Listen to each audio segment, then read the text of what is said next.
আগের বারে যখন বাবার বাড়ি এসেছিলাম মানে নবান্নের সময়, তখন এক দিদিভাই বলেছিলেন যে তোমাদের গ্রামটা সুন্দর, একটু ঘুরে দেখিও। তো গ্রামে আরও কিছু জায়গা আছে যেগুলো ঘুরে দেখানো যেত, কিন্তু ওই যে আমার এখানে এলে আর বাড়ি থেকে তেমন একটা বেরোতে ইচ্ছে করে না। তো ওই জন্যই আর কি বাইরের দিকে তেমন একটা বেরোনো হয় না, বেশিরভাগ সময়টা ঘরের মধ্যেই থাকি, সবার সাথে গল্প করি। তো আজকে একটুখানি বেরোলাম, ভাই, আমি, রিয়া আর আমার ভাইপো। তো এই যে আমাদের গ্রামে খুব সুন্দর একটা জায়গা, সেটা হচ্ছে বাউল আশ্রম।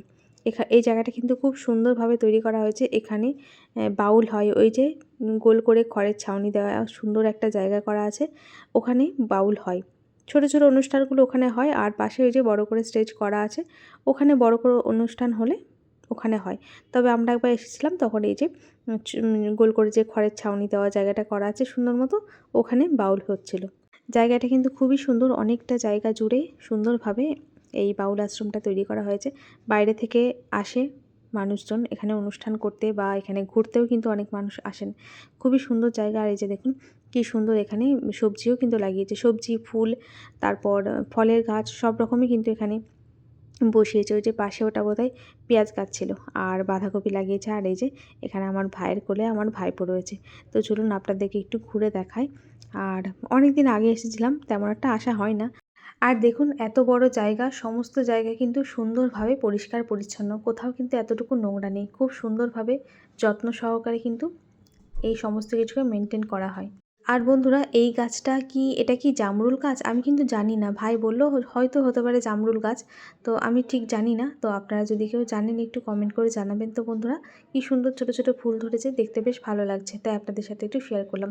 আর ওই যে দেখুন ওদিকে কত ছোট ছোট গাছে আমের মুকুল এসছে। আর এই যে এইদিকে যে খড়ের ছাউনি দেওয়া ছোট ছোট কি সুন্দর বাড়িগুলো দেখুন আছে।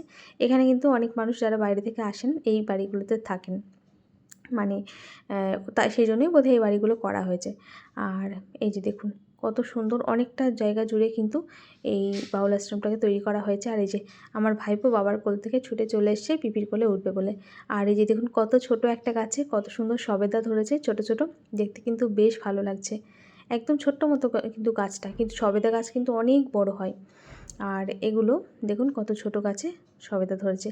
আর এই যে এখানে রয়েছে প্রচুর জবা ফুলের গাছ আর গোলাপ ফুলের গাছ। এক গাছ করে ফুল ফুটে রয়েছে, কিন্তু গোলাপ ফুলগুলো এখন একটু একটু শুকিয়ে গেছে। তো চলুন বন্ধুরা এরপর বাড়ি যাই। আর ওই যে দেখুন ওখানে গোল মতো খড়ের ছাউনি দেওয়া একটা ঘর করা আছে, ওখানে বোধহয় বসার জন্য।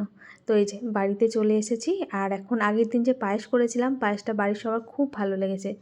তাই ভাই বলছিল যে দিদি আরেকদিন তাহলে পায়েস করে দে। তো ভাবলাম যে কালকে তো বাড়ি চলে যাব, তাই আজকে এই যে সন্ধ্যাবেলা একটুখানি পায়েস করতে বসলাম। আর এখন এই যে চলে এলাম, রাত্রেবেলা আমরা খাওয়া দাওয়া করব। তো আজকে মা বলছিল যে আজকে যখন পায়েস করছিস আর তাহলে একটু ঘুগনিও আছে, তাহলে রাতে একটু লুচি করে দিই। কিন্তু আমি বললাম যে না, রাতের লুচি খাওয়ার একদম ইচ্ছা নেই, তার থেকে বরং গরম গরম ভাত, ডাল, আলু সেদ্ধ আর ডিমের অমলেট করো, এটা দিয়ে খুব তৃপ্তি সহকারে খাওয়া হবে। আর আমার কিন্তু ভাত, ডাল, ডিমের অমলেট আর আলু সেদ্ধ এই দিয়ে ভাত খেতে দারুণ ভালো লাগে। তো সেটাই মাকে বলেছিলাম, সেটাই করেছিল। আর এই যে পায়েস বানিয়েছি, তো এখান থেকে পায়েস মিঠি একটু খেয়েছে। আর এই যে ভাত খাওয়ার শেষ পাতে সবাই খাবে পায়েস। তো চলুন বন্ধুরা, আজকের মতো ভিডিওটা এখানেই শেষ করছি। দেখা হবে নতুন আরেকটা ভিডিওর সাথে। সবাই ভালো থাকবেন, সুস্থ থাকবেন। আজকের মতো টাটা।